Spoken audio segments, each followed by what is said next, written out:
Let's get ready to mortgage. He is the prince of programs, guru of guidelines, master of matrices. He puts the fun in funding.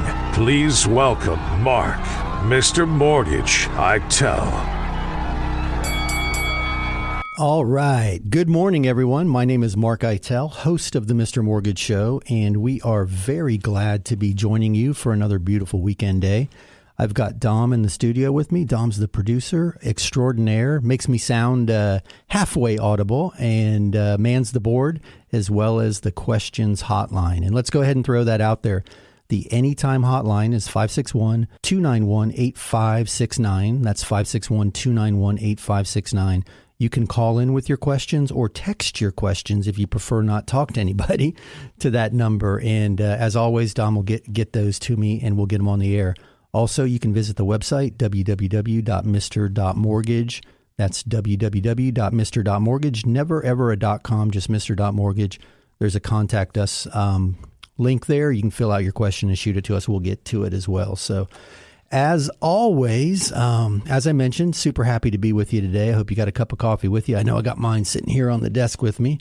I'm kind of getting off to a slow start this morning, but super happy to be here. So we normally start the show with kind of the news of the week and, most specifically interest rates and real estate related news. So let's go ahead and get that out of the way. Everybody who is alive knows a few things that are going on in the world. One is what's going on in Europe and the other is interest rates are rising. So we did it, folks. We finally cracked the 5% interest rate market on 30-year fixed rates. Now, that's not on all loan products. Some loan products are still in the fours, but we did see a few fives pop up this week. So we are in this new rate environment. It looks like we're going to be here for a while. Super good news is it's ridiculously affordable money historically, and it still makes a lot of sense. So that seems to be the conversation I've had a lot of this week as people they're a little panicked by what's happening in the interest rate environment. And you heard me last week talk a lot about budget versus rate. And I'm going to dive in on that a little bit this week also because I think it's super important. But I think we just need to keep everything in perspective. I was thinking about that a lot this week, kind of perspective. And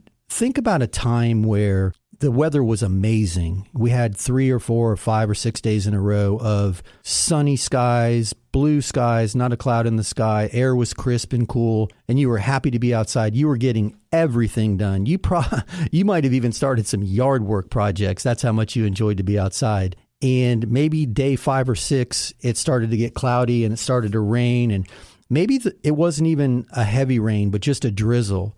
But it was enough to kind of sour your mood, and you thought, you know what, I'm going to wait this out. I'm going to go sit in the house. The weather sucks. It's raining. And that changed everything you were doing. You no longer were interested in going out there and checking, things off your to-do list. Now, also imagine a time where the weather was crap. I mean, for several days in a row, hard rain, windy, cold, didn't stop raining. And you were cooped up in the house. I mean, one more day in the house and you were going after somebody with a pair of scissors. And then it starts to clear up a little. Sun starts peeking through the clouds and the rain lets up. It doesn't stop raining. It's only drizzling. And you think, whew, man, it's only drizzling. I got to get out there and get some stuff done. Hell, I've even played golf in the drizzle. So I know what it's like to be motivated to get something done when it's just lightly raining. But my point in all of that is it's the same drizzle. It's your perception of what that means at that moment. So maybe the super sunny days that you were whistling down the sidewalk were the, 2 and 3% interest rates of this last year and a half. And this feels like a thunderstorm to you because rates have started to creep up a little bit. But in reality, historically, these rates are really the sunny days that you should be whistling down the sidewalk. So I just share all that. I think it's super interesting to try to keep everything in perspective. And I'm not saying that it's not frustrating if you were qualified for a mortgage at 3.5%, and now you're looking at a significantly different class of properties that now that rates have moved up into the 4s and even low 5s, depending on your loan program. I'm just asking you to kind of catch your breath and keep it all in perspective. I know in my household, Mrs. Mortgage and I like the old TV shows. We watch the 70s reruns. We found a couple of TV networks. I think one's called Cozy and one's called Antenna TV. I don't know. She's smarter than I am. She programs them into the Roku for me. But we watch, Archie Bunker, and we watch George Jefferson, and my favorite of all time, Fred Sanford. And I really enjoy those old TV shows. Maybe I enjoy them because they remind me of a time where we could kind of laugh at each other and ourselves and not take everything so personally. But I guess where I'm going with this is Johnny Carson is also on that network. So the other night, it was Monday night of this week, I was watching the Johnny Carson show, and he does his monologue, and he usually touches a little politics, a little economy, whatever the news of the day is. And he mentioned in his monologue that inflation had hit 12% that month. And, the audience groaned a little bit, and he made his inflation joke, and the audience laughed. And then Johnny finished the monologue, and Ed was chuckling, and, Doc and the orchestra played him into the commercial. They came out of the commercial, and Johnny did his interviews, and it was a funny show. It was a good episode. But what my point in that is, those people left the show, and they put gas in their car and bought groceries and went to work and went home, and they lived through it. Hell, a lot of people prospered. If you look at the charts, home values increased during that time period. So I just found it super interesting that to us in this market, because we're coming out of all of those sunny days whistling down the sidewalk, this feels like maybe a bigger deal than it is as far as the cost of money. I know housing is still expensive, and a lot of people are feeling the pressure. I'm not discounting any of that.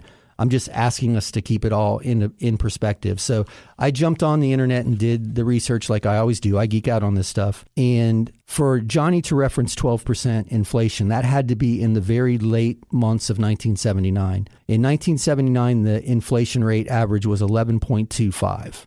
In 1981, it crept to 13.5. So that's why I'm guessing about that timeline for the show. So then I thought, wow, what were mortgage rates at that same time?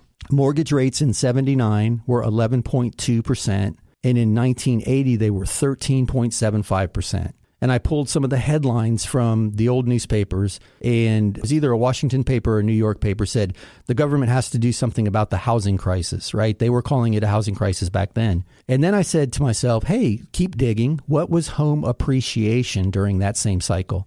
In 1979, when inflation was almost 12% and interest rates were over 11, housing appreciated at 12.2%. So it outpaced inflation. People were still making money buying a house and going home every night. In 1980, when mortgage rates jumped up, appreciation was still 5.69%. In 81, it was 11.51%. In 82, it was 7.21%. So my point in all that is, even though we were experiencing heavy duty inflation, high interest rates, we were still going through a housing appreciation cycle. And interest rates hit their all-time high of 18.63% in October of 1981. And in 81, appreciation was 11.5%. So I find all that interesting. Another big conversation I have a lot, and we'll dive into it a little deeper during the show, is do I feel like this increase in interest rates is going to start to tip the market, and maybe we're going to see a crash? And I think crash is a wildly overused word. I believe that the appreciation is going to flatten, just like we referenced in that time period of the late 70s, early 80s. I don't think we're seeing a crash by any means, and that's more related to supply and demand. And I'll dive into that, and then we'll start taking questions. But keep everything in perspective. Whistle while you walk in the rain.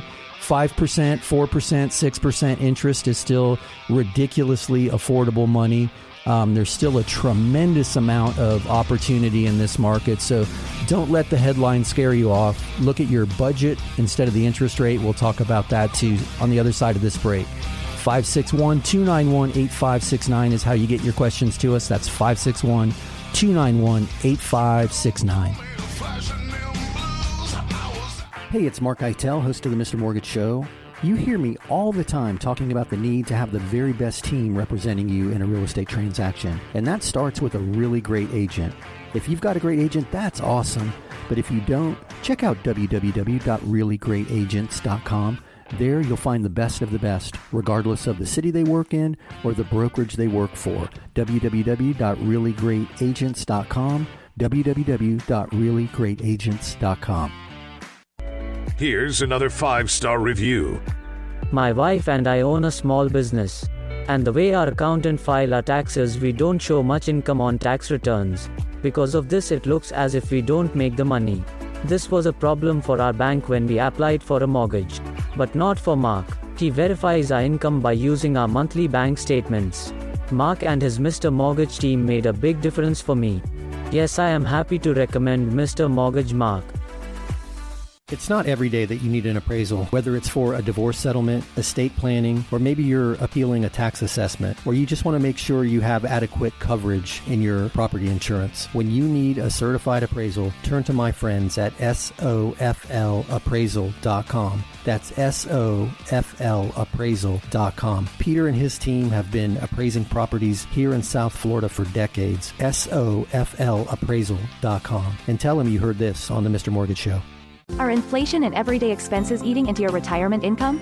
Maybe you've considered a reverse mortgage and have unanswered questions like, do I still own my property?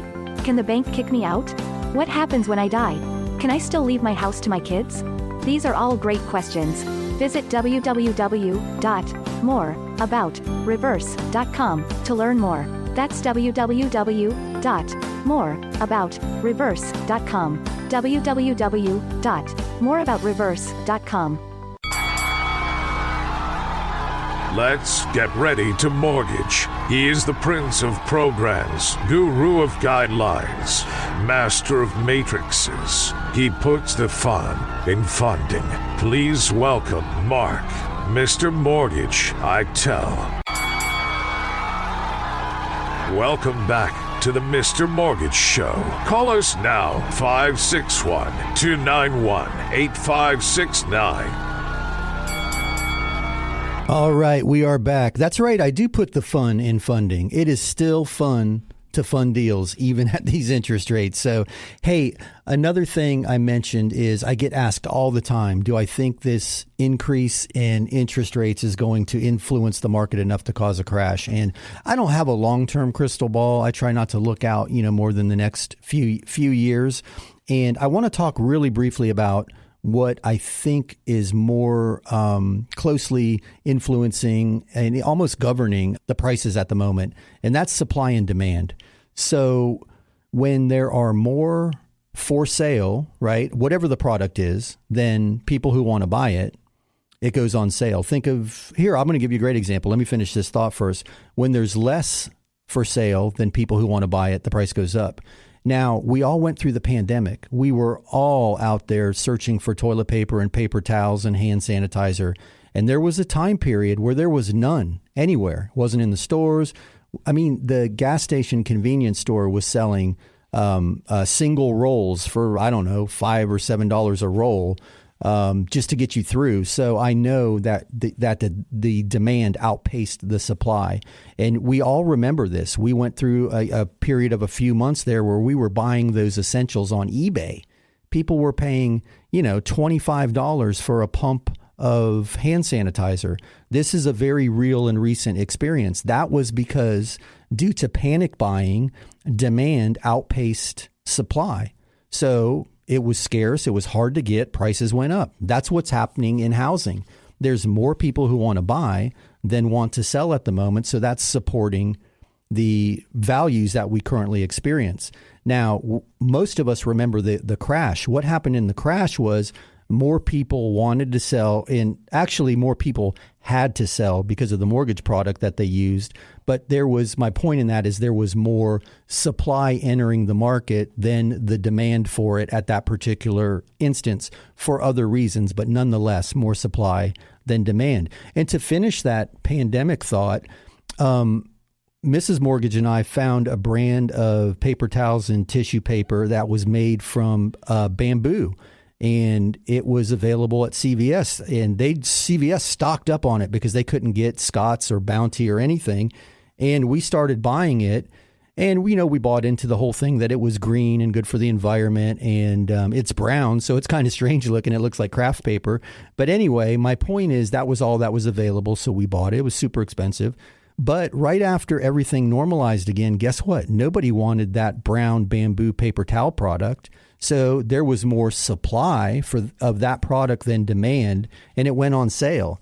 And I am not too proud to admit there are still 6 cases of that in my pantry because it was buy one, get 3 free. So I loaded my trunk up with bamboo paper towels and toilet tissue that was on sale. But my point in that is supply has to outpace demand before prices go down, and the cost of money in and of itself is not enough at this juncture to push down demand. At 5%, people are still lining up to borrow money. So think about Bentleys. Bentleys don't go on sale. That's because there's never a flood of them in the market. So supply and demand control the cost of something much more than the actual cost of the money ever will. So if you're going to be looking for a pullback in pricing or that crash that you may think is coming, I personally don't. But if you do, look to inventory levels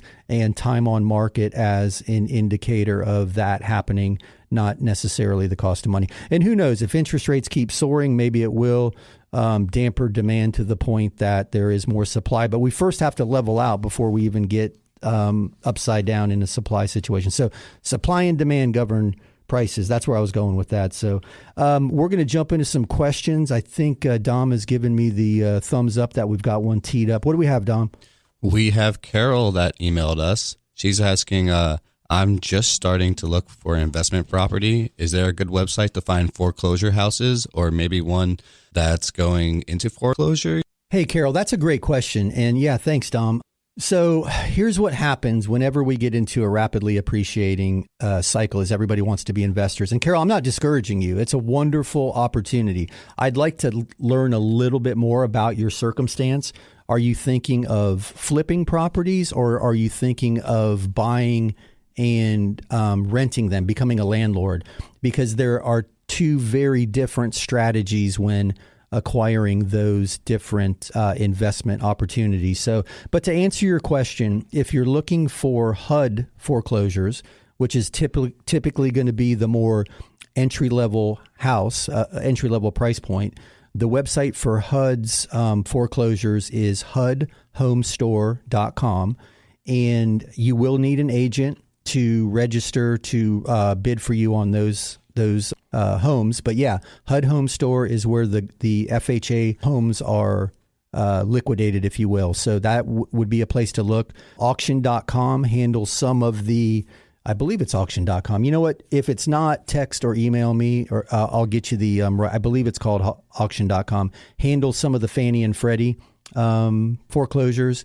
And then I know Zillow has that, likely to go into foreclosure category. I haven't seen that be too accurate, because I think what it does, I think it picks up list pendants from the tax rolls and advertises those as, and they are potential foreclosures. But I think the reality of that particular person is they have so much equity that they'll most likely sell at retail, or if they're in the position to, refinance. But that's another place to look. But HUD Home Store is where the FHA foreclosures are sold. And back to the difference in mindset and strategy around those.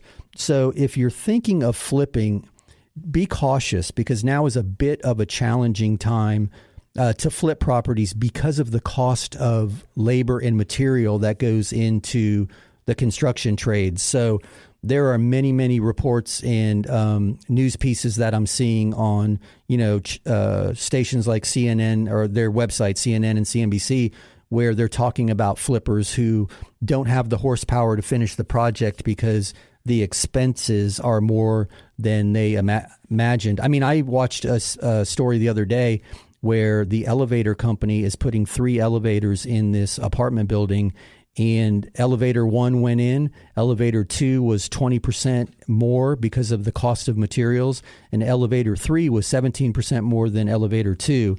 So if you're flipping, I would be cautious just to have a really good handle on your labor and construction costs. I know we were looking at some remodeling projects at our home, and we were surprised by, the cost just walking through Home Depot and making a very basic materials list. And so flipping, I would just be mindful of that cost, because I believe a lot of people are underestimating it. And home buyers and home inspectors are watching out for the lipstick on a pig type flips. The inspectors talk about how, the granite countertops are not enough to overlook the electrical problems or the air conditioning unit that needs to be replaced. So, but if you're buying with the intent to rent it, I think it's an amazing market to do that in. And I don't necessarily think it's fair what's happening in the rent market right now. I certainly don't. I know Dom and I talked about it a week or two ago. His rent, even his went up, and he's a master negotiator from hanging around with me.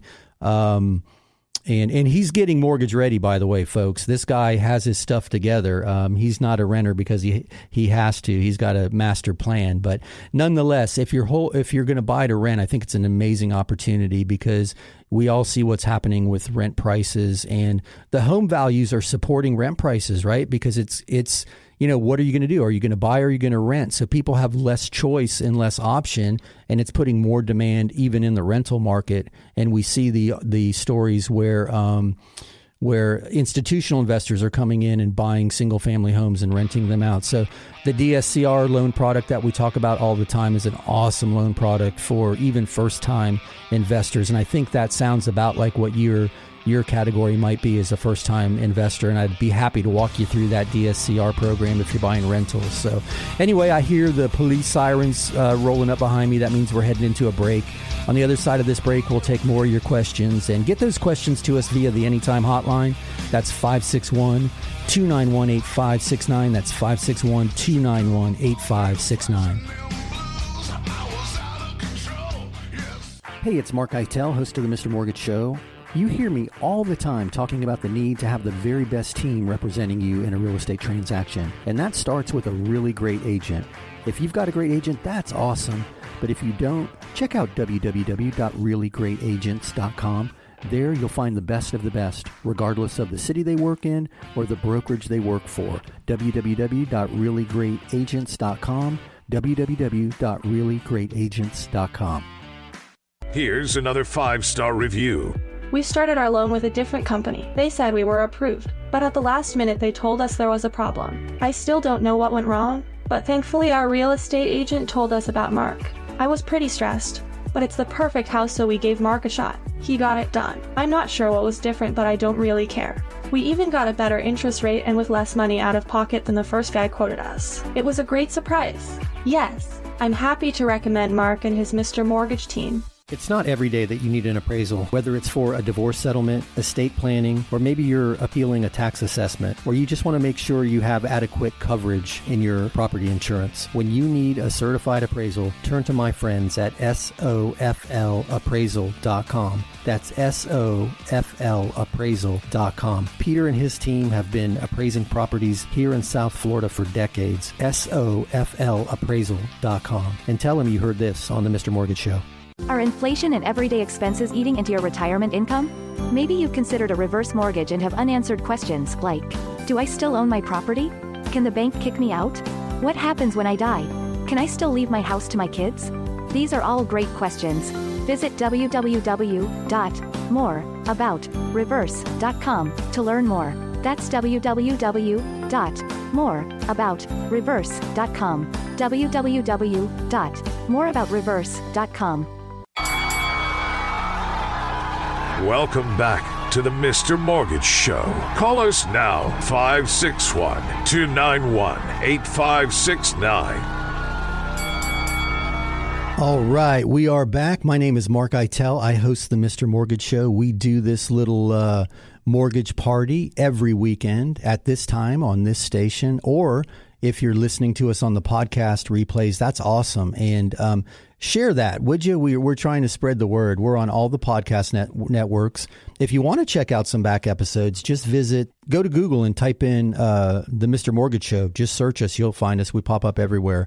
But yeah, podcast is now up and live and just about everywhere. Matter of fact, I had a really cool experience. A friend of mine was traveling and he listened to us live actually on the iHeart app in Ecuador. So he was in the mountains of Ecuador listening to Dom and I talk about mortgages and real estate. So that was a pretty cool experience. So the global Mr. Mortgage movement is underway. No, I'm not going to let my ego get the better of me, but I just thought that was a cool experience. So that's 24/7 on demand, the Mr. Mortgage Show. Find us on the podcast networks. But yeah, shoot your questions to us, 561-291-8569. 561-291-8569, or visit the website. That's www.mr.mortgage, no .com, just mr.mortgage. So, hey, Carol, I hope that answered your question. I don't want to poo-poo you being a first-time investor because there is some amazing opportunity out there. Just get a good handle on your material and labor costs if you're going to flip. But that DSCR loan is an amazing product for buying and holding an investment property, especially for a first timer. So I just wanted to throw that out there. But yeah, let's keep this party rolling. Let's get some more questions underway. Dom, what do we have? We have David sent in a text to us. He's asking, I'm getting ready to apply and calculating my debt ratios. I co-signed for my son's car. He pays the payment, but it's on my credit. Do I count that as my debt? Hey, David, that's a great question, my man. And we see a lot of that, right? So, yes. So here's the thing. There's two ways to do this, and 12 months is the magic number. So if your son has been making the payments for 12 months or more, and we can document that. So if he's making the payment from his account, which we always recommend, and we can go back and either look at the previous 12 months bank statements, or if he's old fashioned and can get us the canceled checks, if we can document that he's been making the payment for at least 12 months, then we don't have to count that in your debt ratios. And it sounds like you probably were online running your ratios, which is awesome that you're one step ahead of the game. But if that's not the case and it hasn't been a year, or he's giving you cash, or half the payment on this week and half the payment next week, and it's inconsistent, and you're making the payment because you don't want your credit to be affected, then it's going to be less likely that we can remove that from your debt ratios, unless he's giving you, let's say the payment's $381.76. If he's giving you a check for $381.76 every month, but you're making the payment, we can document that he's paying it in that instance. So we need to look at him having made that payment for the last 12 months for that to be removed from your debt ratio. And while we're talking about that, I want to throw out a situation that we see a lot of, because that also goes to the person who is self-employed, or they're self-employed. They own a company, and their company pays for their car. So you're a contractor, or a salesperson, doesn't matter what you are. You decide, I'm going to go buy a new car, but I get a better interest rate if I buy it in my name, and I'll just use my company account to make the payments. If you've been doing that for 12 months, then that's not your debt, that's the company's debt. It's the same thing like David's son. We have to document that the company's been making the payment for 12 months. Here's where it gets very frustrating for everybody, and me included, and I wish there was a way around it. And we're trying to accomplish a way around it. If we figure this out, we'll let everybody know. And there may be a guideline change in the future that works around this instance. But let's say you're a contractor and you buy the trucks in your name. You got great personal credit, and the company pays the trucks. They have for years. You've always done it this way. Well, now you're going to buy a new truck. You trade in the old truck, or the lease is up and you buy a new truck. That 12 months starts over with that new vehicle. So you have to wait a new 12 months. You have on that new car payment, that starts that cycle all over again. So if you're in the mortgage process, and I've had this happen on more than one occasion, because logically it makes sense. The company's still paying my car. The company has always paid my car. Why now do I have to show that it's been paying this car for 12 months? And again, we argue this case with the underwriters all the time. But if you're about to make a purchase and you're considering getting a new vehicle, in that circumstance, wait if you can. Because if the company is paying for your current car and you can show the company's paying for your current car, then we don't have to count it in your ratios. The minute you go grab that new car and there's a new car payment, a new loan on your credit report, that starts that clock all over again. And I know it doesn't make sense. Not everything in this side of the business makes sense, but that's just the reality. We see a lot of that. So even if it's the car payment's less than the other one, there's so many circumstances where you'd think, hey, why is this even an issue? So to answer your question, David, if you can show that your son's been paying the car for the last 12 months, you're good to go. If it hasn't been 12 months, it's going to be your debt. And then hopefully that self-employed circumstance made some sense to some people who are in that situation. So we see it come up a lot, and frustrating, but that's just the way the underwriting guidelines work at the moment. So hopefully that helped. Hey, Dom, do we have another question teed up? We do. We have Susan that left this for us on the hotline. She's asking, we are building a new home and our builder's now trying to raise the price. Is this even legal? They offered to let us cancel, but we want to buy the house. This seems illegal. Is it? Hey, Susan. So, wow. Yeah. And we're seeing this happen. Now, I haven't personally experienced this, but you hear me talk all the time about the group of agents and mortgage professionals that we network with to try to stay in touch with everything industry-wide so nothing catches us off guard. We're hearing more and more of this happening in the marketplace. And you have to read the contract. There are clauses in the contract that, and it's not in every builder's contract, so it's case by case, but we've seen it happen. We're seeing more of it.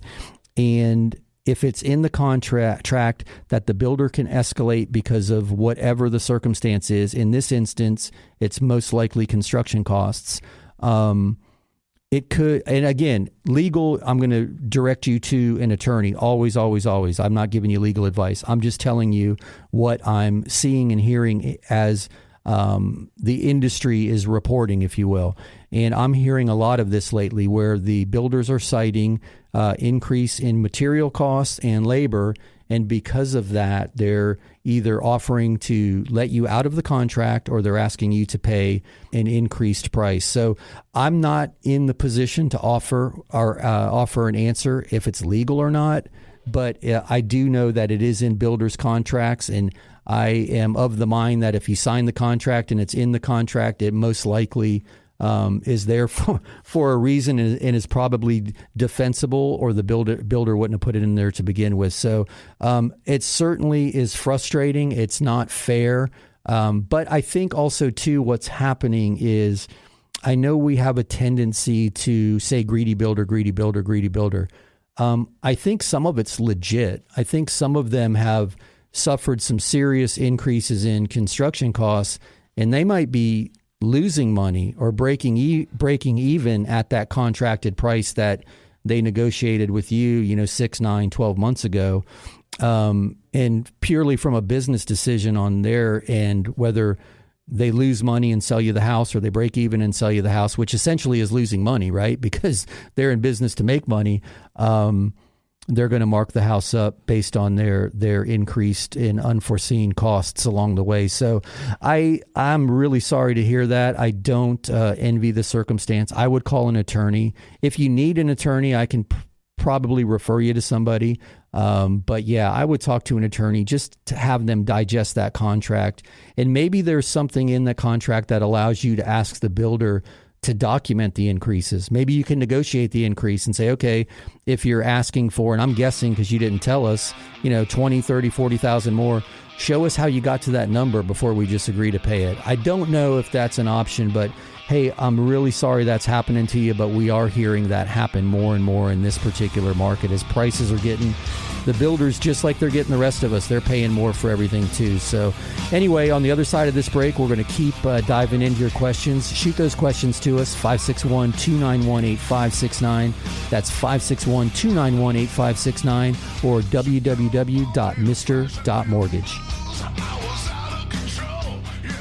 Hey, it's Mark Eitel, host of the Mr. Mortgage Show.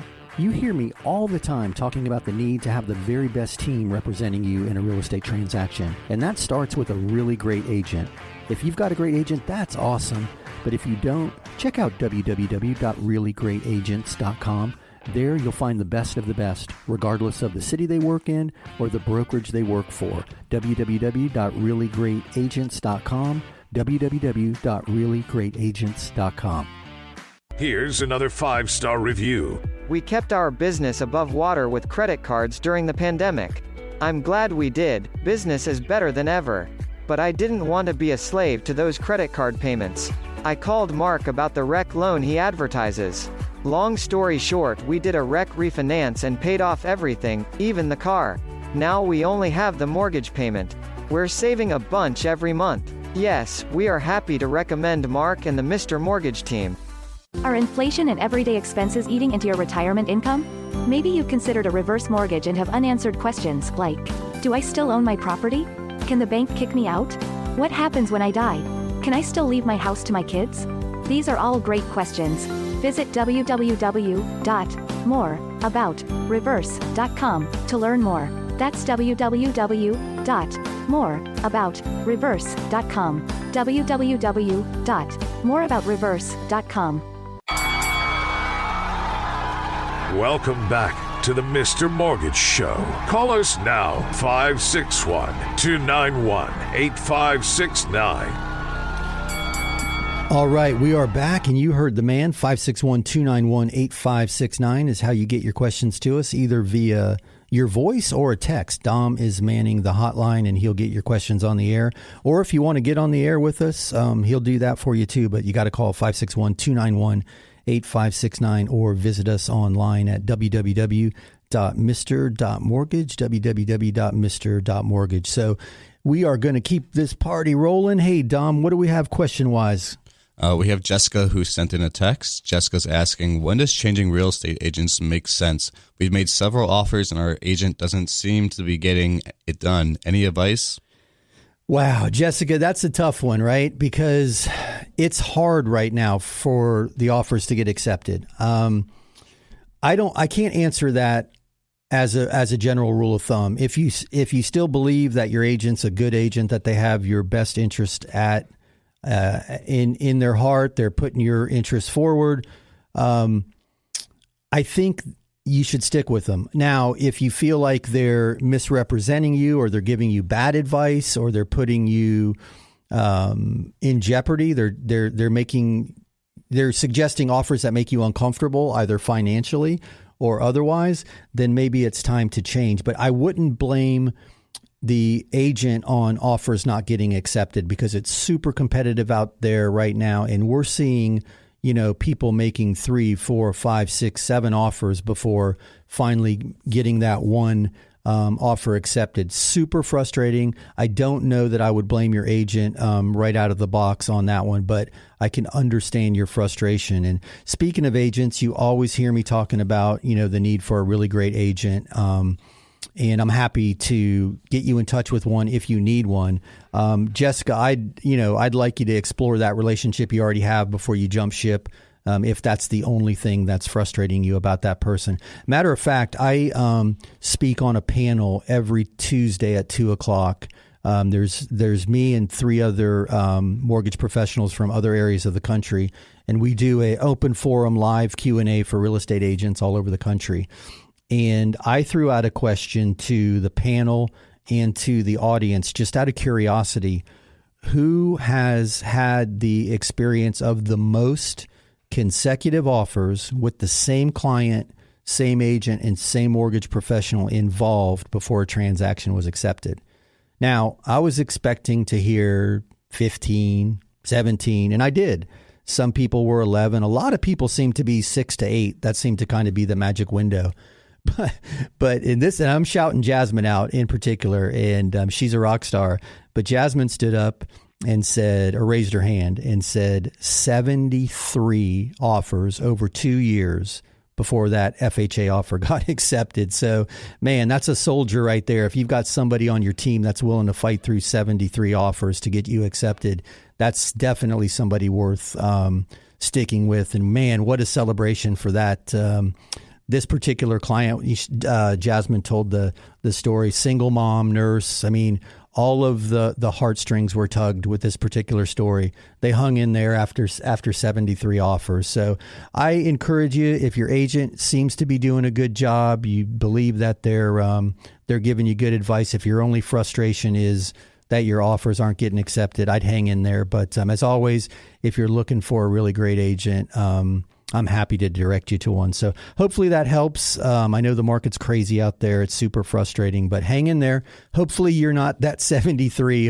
Hopefully you're that 6 to 8 person. But anyway, it's frustrating. But moving along, I don't know if we have any other questions teed up. I see Dom kind of giving me the signal there. What do we have? We have another text question. This is from Elizabeth. Elizabeth is asking, we are selling by owner and have an FHA offer. Is there a downside for us to take this offer? Wow. So no, Elizabeth, I'm going to say no, there's not. Assuming that the price is what you want it to be, and assuming that they are underwritten and ready to close, it's a good solid approval. From your standpoint as the seller, the only hangups on an FHA transaction could be property condition, right? So if there are, no GFI outlets in the kitchen, the inspector might call that out and require there to be GFI outlets in the kitchen. You can't have an unprotected outlet next to a sink in your backsplash in the kitchen. And some of the older homes didn't have GFIs and weren't upgraded. It's usually an inexpensive repair, but there's a high likelihood that a appraiser or an inspector will call that out. That will have to get upgraded. Then one other thing that FHA inspections typically call out is chipping paint, especially if the home is built, I think it's before 74 or 72. Don't hold me to that. It's in the 70s when homes were painted with lead paint. And there were health hazards with children eating chipping paint off the windowsills. So FHA, because it's a government insured program, requires there to be no health hazards. Chipping paint is one of them. One of the other things that you need to take into consideration if you're on well and septic, FHA requires the distance between the well and septic to be confirmed. They have minimum setback requirements. They don't want you drinking poopy water. It makes sense, but it does need to be called out on the survey that the distances are met. So those are the big things that I see people unprepared for on an FHA offer. No, if the house is sound and in good condition, none of that should be an issue. There is a little bit of misconception around an FHA appraisal that it's harder to get through. Most of it's because of what I just mentioned, those kind of extra things that are being looked at and the safety issues that are being called out. If the home doesn't meet the appraised value, that FHA appraisal is attached to your home for a period of time, meaning that address is in the FHA database. So if the home doesn't appraise and the next person makes an FHA offer and that first appraisal is going to be the number you're stuck with, even if the second appraisal is higher, because it's attached to your property. Other than that, if the house is in good condition, the price is where you need it to be, and you think it's going to appraise, I would not hesitate to take an FHA offer. And they can even buy it if it doesn't appraise. They can pay over, but you want to make sure they have the cash to do that. So I am a big fan of the FHA product because it helps a lot of first-time home buyers enter the marketplace. And in this market, anything we can do to get that first person into the homeownership cycle, I think it's in all of our advantage to do that. If the price is where you need it to be to sell that home, I would not hesitate to give that person an opportunity. And if you don't have an agent advising you, if you're trying to do this by yourself, give me a shout or shoot me an email. I'll be happy to review the offer. Not the offer, the approval, and just give you my opinion if they've gone through the process far enough. I'm not going to try to sway them to switch lenders, but I can just give you an opinion that, yes, this looks to be run through the underwriting system. They've got this is a good approval. I'm happy to do that for you, but I encourage you, if it makes sense financially, to give that FHA offer a shot, because honestly, we need that first-time home buyer in the market, because without that first-time home buyer, there's no move-up buyers. And without move-up buyers, nobody goes and buys the McMansion. And then if you don't make that transition, you're not able to sell for cash or sell for a big equity cash out and come down here to Florida and pay cash for your dream house. at some point you had to be that first-time buyer. So that FHA product works really well for them, and I would encourage it. So also, too, if you're thinking of buying with an FHA loan, there's a lot of flexibility in that program that people aren't aware of. You can go and buy a duplex and live in one side and rent the other side out. You can buy a fourplex, actually, and live in one and rent the other three. I was talking to an agent in Jacksonville, amazing lady that I do some business with, and she's representing a buyer in a property that she stumbled upon and found this for him. And it's an amazing opportunity. Property's under $500,000, and on the same property is a single family home, a triplex, and a duplex. So this guy's going to have 5 rental incomes, and he's going to live in the single family. So he's going to be making money without making a payment to go home every month, because he's going to have more cash than he needs to make his bills. So from the rental income, assuming they all pay their rent. But anyway, yeah, FHA is a super product for the first-time home buyer. And Elizabeth, if that's the case, price and condition are all good to go, I would not hesitate to take that offer. So you hear that police siren rolling up behind me. We're going to run into another break.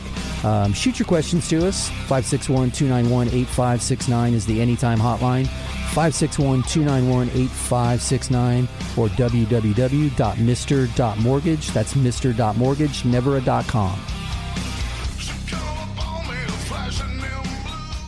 Hey, it's Mark Eitel, host of the Mr. Mortgage Show. You hear me all the time talking about the need to have the very best team representing you in a real estate transaction. And that starts with a really great agent. If you've got a great agent, that's awesome. But if you don't, check out www.reallyGreatAgents.com. There you'll find the best of the best, regardless of the city they work in or the brokerage they work for. www.reallyGreatAgents.com. www.reallyGreatAgents.com. Here's another 5-star review. As a realtor, I have a bunch of mortgage brokers to choose from, but I prefer to work with Mark and his Mr. Mortgage team. In this crazy market, there is no room for error, especially on the mortgage side. Mark's team moves fast, keeps everybody in the loop, and makes things happen. They always give my clients a great deal and take the time to walk them through every step of the process. When you're considering a lender, I encourage you to talk to Mark Eitel and the Mr. Mortgage team. It's not every day that you need an appraisal, whether it's for a divorce settlement, estate planning, or maybe you're appealing a tax assessment, or you just want to make sure you have adequate coverage in your property insurance. When you need a certified appraisal, turn to my friends at SOFLappraisal.com. That's SOFLappraisal.com. Peter and his team have been appraising properties here in South Florida for decades. SOFLappraisal.com. And tell them you heard this on the Mr. Mortgage Show. Are inflation and everyday expenses eating into your retirement income? Maybe you've considered a reverse mortgage and have unanswered questions like, do I still own my property? Can the bank kick me out? What happens when I die? Can I still leave my house to my kids? These are all great questions. Visit www.moreaboutreverse.com to learn more. That's www.moreaboutreverse.com. www.moreaboutreverse.com. Welcome back to the Mr. Mortgage Show. Call us now, 561-291-8569. All right, we are back. My name is Mark Eitel, host of the Mr. Mortgage Show. We do this mortgage mashup every weekend. Dom and I are in here and do our best to get all your questions on the air and answer them for you. So 561-291-8569 is the Anytime hotline. And by anytime, I mean during the week. That pushes to my office. It rings here in the studio during the show, but then we forward it to the office during the week. So 561-291-8569 is the Anytime hotline. And let me throw it to Dom. I think we got a question teed up on the hotline. Yes, Mike just texted us. He said, my landlord just gave us 2 months to move out. He is selling the condo. What is a reasonable timeline to close a mortgage from start to finish? Hey, Mike, great question. So this is my analogy. We're the bus. We can move as fast as you can drive it. Realistically, 30 days or less. I would, if you're going to go out there and make an offer, I would suggest 30 days. The all-time record, is far less than that. I don't want to throw it out there because I don't want to encourage you to shorten that timeline. We're in the middle of one now. We're going to close in 11 days. It was a rescue deal that came from another lender who denied it at the last minute.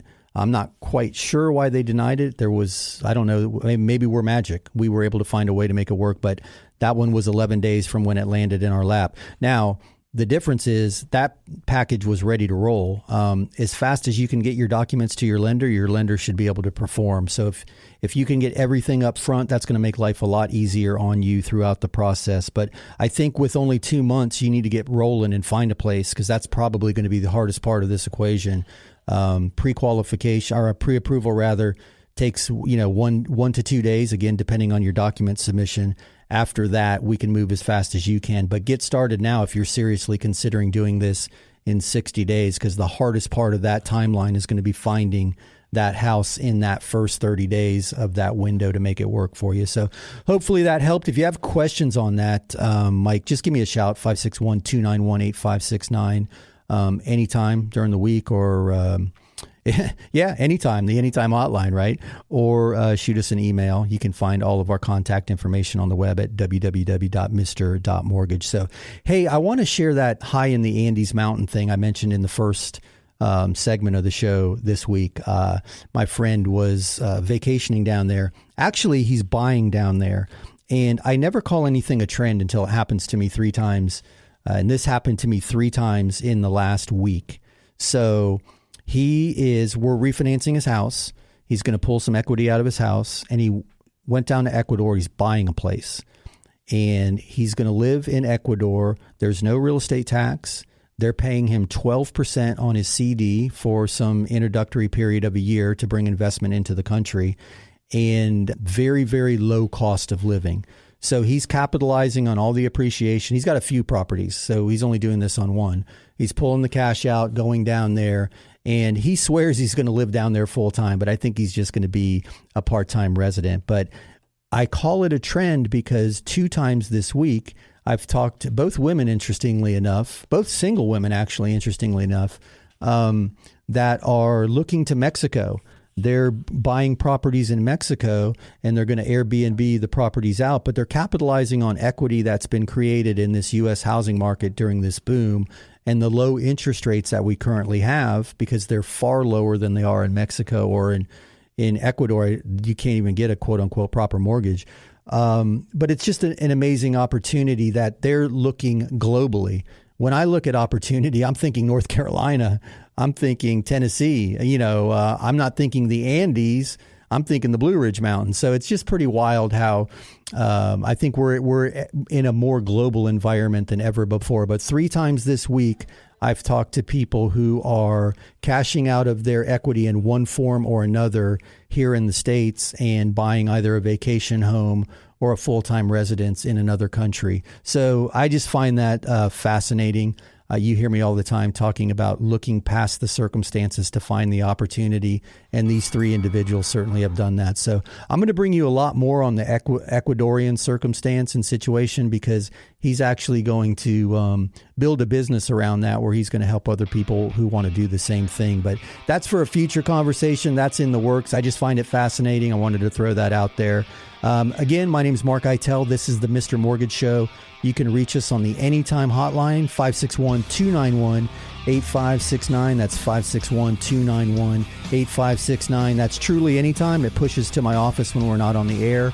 Or visit us online at www.mr.mortgage. That's www.mr.mortgage.